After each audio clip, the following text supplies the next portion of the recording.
Hello, my name is Jason, and I would like to talk to you about my experiences while connecting with others in the visual arts industry. I hope you enjoy this journey as much as I. When I first started networking, I looked for people that I followed the most. These are people that I felt I connected with the best.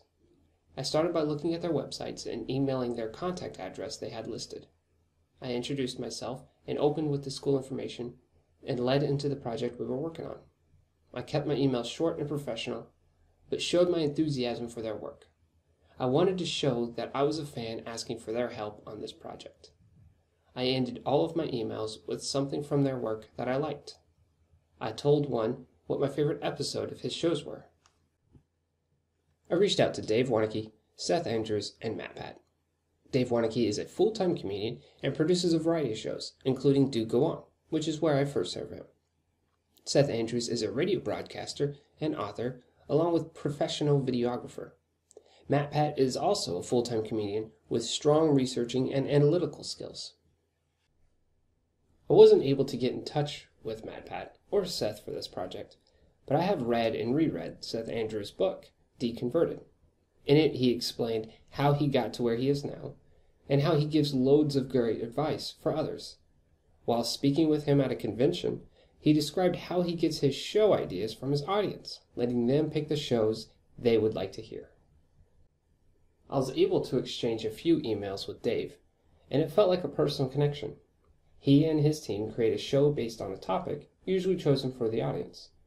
One person will work on the topic and report it to the others, while the others try to listen, but mostly just make comedic jokes.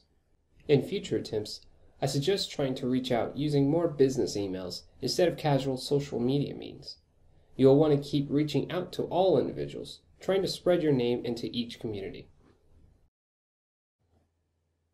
While researching my field of study, digital cinematography, I found its role through the production process most interesting. I also found myself reading several film critic reviews and behind-the-scenes articles pertaining to my favorite movies. It is interesting what a film can go through and how much of a struggle it is to release that final project. I was not aware of how often money does not turn an ordinary film into a good film. There are lots of examples of good under-budget movies and tons of examples of over-budget movies that are just not good. At the beginning of this course, I wasn't sure if I wanted to stick with my selected program. I started researching a bit more into creative writing, and I'm starting to love it. I love the idea to do either, but at the end of the day, when I'm done editing, I still enjoy sitting down and writing. The visual arts industry can be broken down into three main categories: creative writing, filmmaking, and media communication. The first one, creative writing, is composed of people that take an idea and give it a foundation to build upon. They create the plot, the characters, the development, and even sometimes the world. They build the first tangible piece in the visual arts puzzle. Secondly, we have filmmaking. Now this industry figures the best way to take what has been given to them and create something for the big screen. Filmmakers take this imagined world and show it in a captivating way. It is the responsibility of a filmmaker to immerse their audience into a movie and leave them wanting more. Lastly, there is the media communication. It is up to the media specialists to speak directly to the audience. They will brand the movie appropriately and keep the audience interested for it through the final release. They must also take the feedback from target audiences and try to gauge it against their expectations. Each of these industries must have the same vision and communicate with one another to produce a successful accomplishment.